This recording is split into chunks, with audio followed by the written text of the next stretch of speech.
Welcome to another episode of The Brand Called You, a podcast and podcast show that brings you leadership lessons, knowledge, experience, and wisdom from thousands of successful individuals from around the world.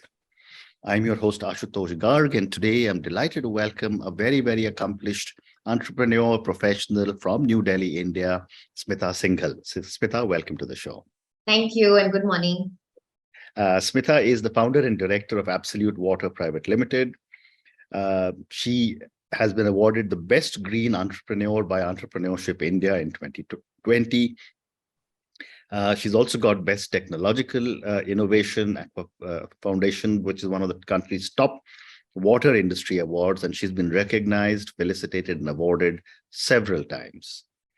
So, Smita, before we get into Absolute Water, tell me a little bit about your own journey and what got you interested in water.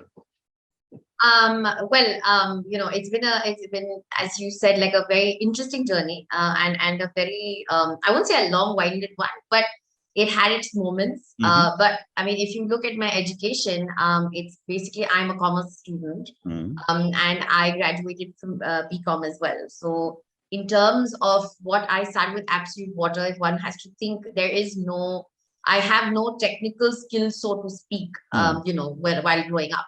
And my education post that was in advertising. So I basically did a specialization in advertising and marketing for lifestyle brands, where I studied at FIT in New York. And I worked in the advertising industry for about 10 to 12 years. And I worked with TBCY, with McCann, so with all the really great advertising agencies. So a lot of, I would say, the business sense, I think, came from there. And also the immense, skill set of multitasking also came from that form of education that I got while working there.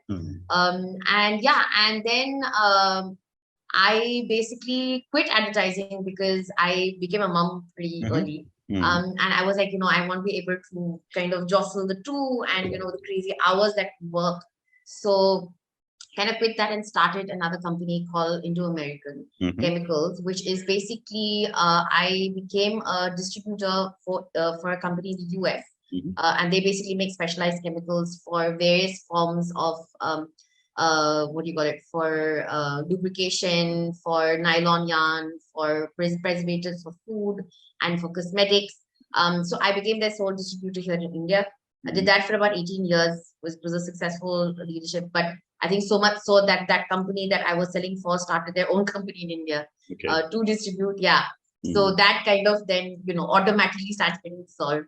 Then is when Absolute Water came into my life in 2013, 2014. And I was, it's weird, but I keep saying that I gave birth to 2 babies at that time because I was pregnant with my second one. And also this was, cooking up on the other side. So pretty much both were born within a few months of each other. Amazing. So yeah, so that was pretty cool. And at the age of 40, which, a lot of people would have kind of settled by then, here I'm trying to, start life all over again and, get into a career path, which is so, yes, I'm of course very passionate about the whole, about water and water purification, water, it used to really bother me, these ROs that we have at our home, where, like for 1 glass, 1.5 glass gets wasted. That really used to like bug the crap out of it. So basically, yeah, it's just such a waste. And more importantly, I think it was the form of, I would say, the absence of sewage treatment and seeing people getting sick, my own family getting sick. When I just had a baby at that point in time, or I was pregnant at that point in time, and I was like, I was so scared of what I was ingesting. So I kept thinking like, I at least can have the luxury of having a so-called purification plant, but what happens to the rest of the world, and what happens to slums, and what happens to other places, and where a lot of things that happen while, specifically I'm just talking about pregnancy because that is the head I had at that point in time, like how many women might not even know what's really affecting them, and then all sorts of complications happen later on. So a lot of it comes from there. Plus, my father himself is a person who actually started designing this system. And he's a chemical engineer himself from IIT. And he is one of the pioneer people in sugar purification and sugar cleaning and for setting up mills for various sugar companies. So at that point in time, sludge management, which comes out of sugar, the kachra basically that comes out of sugar, was not being managed very well. It would just be picked up and chucked elsewhere, and that has a lot of chemicals in there and stuff like that, which groundwater leaching and stuff like that, and creating a lot more problems in the community that where they're built, or it is safe, not groundwater being contaminated even for agricultural purposes for their own sugarcane fields. So and for the community and the village and the rural area. So it was like, okay, how do we kind of one stone, two birds kind of thing, and so that's how this whole idea came about. Amazing. And that's how my journey started. Fantastic. So tell me now a little bit about Absolute Water. And what do you do here? So Absolute Water is an innovation that we came up with, which basically is where we treat sewage or raw sewage or certain strains of effluent coming from certain industry, for example, like sugar that I was talking about, that we convert into potable levels of water, which is drinking water quality, without the use of chemicals, without the use of an RO, and it creates no sludge, meaning it creates no sort of kachra that comes out of while treating sewage. And it is done in 100% natural way. So because there is no chemicals, it's completely organic, and it is completely nature-based, where we use a mix of organic and inorganic media like wood chips and gravel stones and sand, and we use vermiculture, which is worms. So these worms are a specific form of earthworms that we use, that their entire sustenance is the bacteria and pathogens that come out of sewage. Okay. So that's what they thrive on. So they eat up all of that, and whatever comes out of their body is the partly purified form of the water. And sewage is predominantly 90% liquid and 10% solid. So we treat the liquid part. And basically, we filter it through a sprinkler system so that it's more, kind of even distribution compared to other conventional systems where it's morely, pipe and, through the other forms of gravitation. So that is the first level of filtration, where you can use that water for, say, groundwater recharging, for any natural water body replenishment, even for agriculture or irrigation. Then we adopted 2 years later, because you're constantly researching and you're constantly trying to figure out how you can improve your technology. We got introduced to the point of ozonation. So ozonation is nothing but O3 gas, which is the same gas which is protecting our planet, which creates a natural form of disinfection compared to using chlorine, which most systems use, which most ROs use, which most, like a Bisleri plants and all use chlorine to purify your water. So we wanted something obviously which would be the natural counterpart to that, which is ozonation. And that gives you water up to bathing quality. So everything from groundwater recharging to toilet flushing, to jhadu pocha, to washing maintenance, to irrigation controlling for construction, anywhere where water can be substituted from instead of using groundwater is what we can do. And we also bring it to the level of drinking water with a specialized membrane. So specifically in rural areas or in places where sewage treatment is absent, where drinking water is not fit for use, and the groundwater is also not fit for use. This is an excellent, alternative to use where you can treat water in a natural way and give drinking water in its natural format. So tell me, is this a solution for individual homes or for societies or for cities? Everywhere. So we can treat anything from say starting from about 3,000 liters, which is home use, going all the way up to 2 million liters a day, which is also for industrial infrastructure, for institutions, colleges, schools, whatever. Like, it doesn't matter. Plus the industry where we can treat effluent is also, say, sugar, food, dairy, textile, and as well as we've also been experimenting with ITC for tobacco processing as well. So wherever the effluent is about 60-70% organic, we can treat that. Amazing. So it is basically so it is across all forms. Because being nature-based, we have a certain limitation. We can't go above a certain limit to which we can treat, but we can definitely do it in a decentralized manner if it is to be a larger form of literature that needs to be treated. Very interesting. And yet when I look at, I lived in Singapore, I've traveled a lot in Israel. Yes.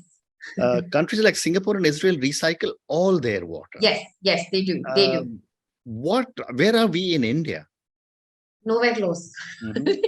Because, we are a very, I should say, culturally and religiously led population, where, if they can't even think, for them, it's like, I mean, if I have to say it in Hindi, it's like they're saying, like, you're making us drink water that comes out of the bathroom, that comes out of our toilets. How you expect is a sin, and how could you make us, this is not purified water? But the point is, if they were to look really properly, the pipeline that's coming to the home is common for everything. Correct. So whatever is coming to the bathroom is exactly what's coming to the kitchen. The only thing where you're purifying your water is through the RO systems that you have everywhere. Correct. And and that is one thing. The other thing is the form of education, Ashutosh. The thing is that you actually don't need an RO system everywhere. You can actually just have a regular UV, kind of a system, ultraviolet thing, because a lot of people don't know that there is a certain measurement, and I wish they would make this more public. It's called TDS. TDS is the total dissolved solids, like whatever comes to your water. If it's under 200, you can drink that water without an RO. You don't need, like in my own home, I don't have an RO. So because the TDS is less than 200. And these are like simple measures, like how did RO come? No one knew what reverse osmosis was, right? And it became a revolution with companies like Kent and Eureka Forbes. They brought in education, and I really wish I single-handedly had that power, but I don't. And through the thing that you don't have to do that. So things like this is where we're not able to reach the levels of Singapore and Israel. Yeah. So then, Smita, tell me a little more about RO. And right in the beginning, you said for every liter you waste 1.5 liters, and I know we also have an RO system at home, and I keep wondering every time I take a bottle out, there's this little pipe going out. What are the challenges and what can be done? So the thing is that the reject, what we call, that's called the reject, that 1.5 liters is called the reject. The thing is, it is, a lot of people say that, we can collect it, or we can use it for that, use it for washing, or for, you should never use that water in the garden. You kill your plants immediately, because it has a very high level concentration of chlorine and other chemicals that they use. So your plants will for sure die. Some people have had some success using it for for washing maintenance of the house, or for washing of the cars, because it does not really kind of affect, it's inorganic in nature. But the point is that the collection of that water is where it becomes a problem. Because how many buckets will you keep, and no one's going to be that diligent to keep refilling the bucket and taking it out and dumping it in a thing that that's hardcore. Or you need a really extended pipeline or complicated pipeline, which it is generally going into some sort of a collection tank, and you keep taking out water from there. And the practicality of that is impossible in homes now, right? So that's one of the biggest challenges. Second of all, like I was talking about, the knowledge of this TDS meter. These are like 30-40 buck kind of small little measurement things, which you just have to put under the tap and you'll see. So if that is there, and you get that education there, then you don't need these RO machines in the first place. Some places may definitely need it, but maybe some places don't. So if I am cutting out 30-40% of the population not using RO, you've already saved that much amount of water. So it's stuff like that. And a technology like mine can definitely be used for a very effective form of drinking water. I would say, even compared to the kind of water we're getting in our systems right now, if you were to open the tap on your sink before it goes into the RO, you can't really drink that water. But that is supposed to be drinking water that you're getting. So compared to that, if I'm giving you something 60% better than that, or 80% better than that, then that mindset is still there. Like, I'm still drinking water coming out of the toilet, which I'm recycling. So it's, again, education plays a major part here. And where, in your opinion, are some of the bottlenecks that are stopping people from understanding that, hey, listen, there is a lot of water wastage that is happening. What can be done? I mean, are there government institutions who recognize this as a problem? Because water conservation is something which has been talked about in the Sustainable Development Goals. Government is talking about it. And yet, what you're telling me is something serious which nobody seems to be addressing. Nobody seems to be addressing. Nobody seems to be wanting to accept right? You can have a million government programs out there. We have NMCG, we have the Jal Shakti Ministry, we have, I mean, in this country, we've got the UN, we've got everybody trying to work on water conservation and stuff like that. But at the end of the day, what I'm talking about is the practicalities of a normal citizen, and I'm talking about the practicalities of what is really not available out there, be it the urban population or the rural population in India, in Africa, in Southeast Asia. We're talking about Vietnam, Burma. It's like all these places, we are all facing the same problems, and we're all facing the same challenge of education, or the lack of it, I would say, towards water conservation. Because in there, so that was another thing, Ashutosh, that the invention, the innovation that we created was that, if you were to set the system up in your space, you never have to worry about water, right? You never have to worry about wastage of water, because even if the water is getting wasted, even if it is going to groundwater, it is doing a good job for the environment as well. So we're kind of ticking mark on all of that, because water wastage is something we all see. We see tankers going, water's just splashing out of it. People, even water tanks that you have in your homes, something as small as installing a sensor, which is not more than 800 rupees. You can set that and it automatically shuts down the water. Tank overflows all the time. We've seen it in Delhi, Bombay, Indore. Name the place, it's there. No one has a sense that, okay, we need to shut it off after half an hour. These are small little practices that if we're able to educate, we're able to bring it in, maybe bring it in as a law. Which places like Singapore, Israel, Germany, America, they all have these laws, and they all make sure that you are purchasing these things, or the government is providing it, to just stop unnecessary wastage of water. But tell me, in a country as big as ours, maybe laws don't necessarily work on things like this. But are there no forward-looking municipalities who say, let us work with Absolute Water and see, in our own little community, how can we make a difference? No, absolutely. Which is why we have installed, we've got an installation list of about 25 now, I think 30 soon.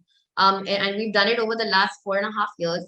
And this is where it has started. Definitely what you're saying. So be it municipals, be it water sewerage boards, be it institutions, schools, even something as small as a 16-room resort. I mean, they're all trying. Everybody is aware of it, and setting up plants like ours is something that they're headed in the future towards water conservation, towards water rejuvenation, towards sewage management.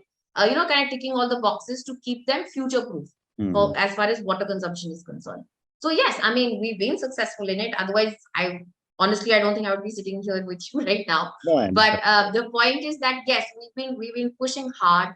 And we have now, as of last year, got approved by the Ministry of Drinking Water and Sanitation. So these kind of approvals also help for us to regain, I would say, more of the market, or more of the area that we cover, do more impact, things like that. And then being part of various global accelerator programs where we could probably globally scale to areas like Africa, to Southeast Asia, other than India, of course, where we could do the same kind of work and kind of have the same impact, get the same, education towards water conservation. And so, my other question to you is that, somehow water is something which we all take for granted. Yes. And we're not willing to put big money into it, individuals and so on. What is the relative cost of putting in a plant, and what kind of recovery period would one have for setting up a plant like yours? So basically, if you were to say, let's take a minimum of say 5 to 10,000 liters, right? I mean, that would be the minimum, per day. Where we're treating about 10,000 liters of sewage, where you're getting 10,000 liters of drinking water. And how much does one average home generate every day? So there's a calculation by the UN and the WHO, which is simple, which is anywhere between 55 to 80 liters of water per day of use per person. Per head, okay. Per head. So that is the calculation that we do, and then that kind of. So if you're talking about residential, let's say 200 liters. And for 5,000 means about 25 homes. Is that correct? Correct. Exactly. So that's how the capacity is kind of decided for what needs to be treated, because we know that that is exactly the amount of sewage also being generated. So it's circular in motion. and that's how it actually works. Right. And so if you were to set something up like that, it would cost you somewhere around 4.5 to 5 lakhs to set up a 10,000 liter plant. But where the ROI starts kicking in is basically the water bills that the amount of money you would have spent, which if per liter charge of the treated water coming out of my plant would be anywhere between 20 to 30 paise. Whereas the amount of water that you would be paying for would be anywhere between 2 to 5 rupees a liter. If you were paying, like, for example, to Delhi Jal Board or in Gurgaon Municipal, that would be a water bill per liter. So it's, first of all, you're already saving 60% on your water bills. Then when in places, when in times which is so many that one comes across, when you don't have water coming in, the water supply, you're buying tanker water, right? That itself, the government is supposed to say, we give you 500 liters free. But that never is enough for the day or for even the next day. So you're normally filling up about 1,000, 1,500, 2,000. So you're on every tanker itself, you're spending anywhere between 800 to 1,200 rupees per tanker. You're saving money there. Amazing. Plus the electricity to run your motors and pumps. Mine does not need anything. So for a 5,000 to 10,000 liters, you don't need nothing more than 2 light bulbs worth of electricity to run it, because the entire thing is designed on gravity and it also works on solar. So basically you're saving money on electricity right there per unit cost. Because a lot of the times you're running it twice a day, thrice a day, an hour and a half, 2 hours till you get enough water. So that's another saving. Fourth is that you are obviously, because there is no sludge being created, there is no pollution being created. So you're not spending any money on the management of that, right? You are also, more importantly, treating your sewage, which at most times you're also spending money to unblock it or to clean the sewer lines, or you're not harming anybody by getting them into the sewer lines. You've heard of so many sewer deaths cleaning. So all of that gets eradicated. Plus, you're saving about 70 to 80% of groundwater. Or rather, you're improving your groundwater level by 70%, and we put it in a more positive track. So all of this creates an ROI which you can easily complete within 2 to 3 years of installation. After that, it's free water. Wonderful. And the waste that you get, that can be used as fertilizer, I would imagine. Exactly. So that basically the organic media is the only form of maintenance that is needed here, because it is that simple to run. You don't need any technical person to run this. You just start and stop button, nothing more than that. So even your staff at home, your guard, anybody can just run it like a normal pump. And more importantly, the media that gets replenished every year is a very high quality soil conditioner, because we know for a fact that over the last 4 years, especially in Punjab, where they've actually sold it to farmers and agricultural landholders, where they're using it instead of urea. And they've got a lot of potential out of it, because we keep testing this. We keep testing what the soil conditions are of the replenished media. Of course, treated water gets reported. Gets recorded and tested every 6 months for every plant. So, and we're doing far better than the parameters that even the Central Pollution Control Board or the particular state pollution control board wants. We've installed everything from Ladakh going all the way down to Kerala. We're in 9 states. And all different. So we're getting our first one in Bombay.